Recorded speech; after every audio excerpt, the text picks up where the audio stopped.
ஹாஸ்பிட்டலில் சேர்த்துருக்காங்க, பிளட்டு வேணும்னு வெளியில் எட்டி பார்த்தா ஈக்காக்கா நிற்காது. பிளட்டுக்கே இப்படி கிட்னி கேட்டால் எல்லோரும் ஓடி போயிடுவாங்க. நம்ம பைசான்னு ஓடுறது ஒரு பக்கம் இருந்தாலுமே ஆட்கள் வேணும், சொந்த பந்தங்கள் முக்கியம். அப்புறம் உங்களுக்கும் கடவுளுக்கும் உள்ள ரிலேஷன்ஷிப் நல்லா இருந்துச்சுன்னா சந்தோஷம்.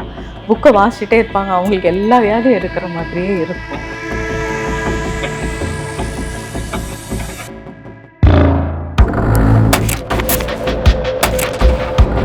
இப்போ ஒருத்தருக்கு ஒரு டிசீஸ் இருக்குது அப்படின்னு நம்ம கேள்விப்பட்டோம். ஃபார் எக்ஸாம்பிளுக்கு ஹார்ட் அட்டாக். நமக்கும் அதுக்கான சிம்டம்ஸ் இருக்கிற மாதிரியே ஒரு ஃபீல் ஆகுது. இது 2K கிட்ஸோட ஒரு இது மெடிக்கல் காலேஜில் படிக்கிற கிட்ஸோட சிம்டம். ஏன்னா அங்கே செகண்ட் இயர் ஸ்டூடெண்ட்ஸ் ஃபுல்லாக அப்போ தான் ஃபுல்லாக அனாட்டமிலாம் படிச்சிருவாங்களா. கிளினிக்கல் சைடு போகிற மெடிக்கல் ஸ்டூடெண்ட்ஸ்க்கு இது ரொம்ப இருக்கும். புக்கை வாசிச்சுட்டே இருப்பாங்க, அவங்களுக்கு எல்லா வியாதியும் இருக்கிற மாதிரியே இருக்கும். இது ஒன்றும் தப்பு கிடையாது. இது எப்படி சொல்ல, ஒரு ஆங்ஸைட்டி தான். கிளாரிஃபை பண்ணால் சரியாக போயிடும். என்ன பண்ணாதீங்கன்னா, நீங்களாக போய் அல்ட்ராசோனோகிராம், நீங்களாக போய் சிடி ஸ்கேன், நீங்களாக போய் டெஸ்ட்டுக்கு போய் பைசா வேஸ்ட் பண்ணாமல் செக்கப்புக்கு வேணால் போங்க. இந்த ஏஜில் ஒன்றும் மோஸ்ட்லி வராது. யூஸ்வலாக கேட்டுக்கோங்க, டாக்டர் ஃப்ரெண்ட்ஸ் இருக்காங்கன்னா கேட்டுக்கோங்க. நெட்டில் தேடாதீங்கண்ணா.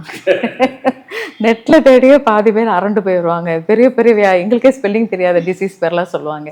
நெட்டில் வாசிட்டு வந்துட்டு யங்ஸ்டர்ஸ் மென்டல் ஸ்ட்ரெஸ் அப்புறம் டிப்ரெஷன்லேருந்து அவங்கள எப்படி ப்ரிவென்ட் பண்ணிக்கலாம்? ஒரு யங்ஸ்டர்ஸில் எல்லாருக்குமே பொதுவானது ஸ்ட்ரெஸ்லேருந்து எப்படி ப்ரிவெண்ட் பண்ணலான்னு.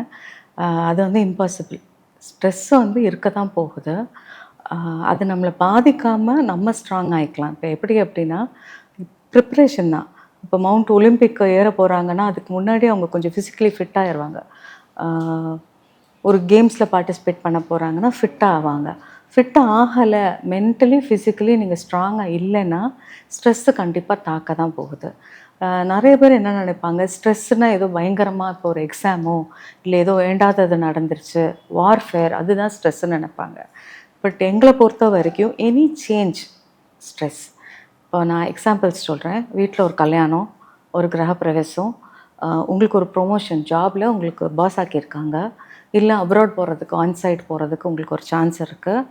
இது எல்லாமே ஸ்ட்ரெஸ்ஸு. ஆனால் இதெல்லாம் ஹாப்பி அக்கேஷன்ஸ். வீட்டில் கல்யாணம், ஒரு கிரகப்பிரவேசம் நடக்கிறது, வெளிநாட்டுக்கு போகிறது, எக்ஸ்ட்ரா சம்பளம் வரப்போகுது, நீங்கள் ப்ரொமோஷன் வந்துச்சுன்னா இது ஃபுல்லாக ஸ்ட்ரெஸ். ஏன்னா வண்டி இப்படி ஓடிட்டுருக்கு, சடனாக கீழே போனாலும் வம்பு, மேலே போனாலும் வம்பு. ஏன்னா பாடி அடாப்ட் ஆகணும். புது பீப்புள், புது சிச்சுவேஷன், புது ரெஸ்பான்சிபிலிட்டிக்கு அடாப்ட் ஆகணும். ஃபிட்டாக இருந்தீங்கன்னா இது எதுவுமே உங்களை ஒன்றும் பண்ணாது.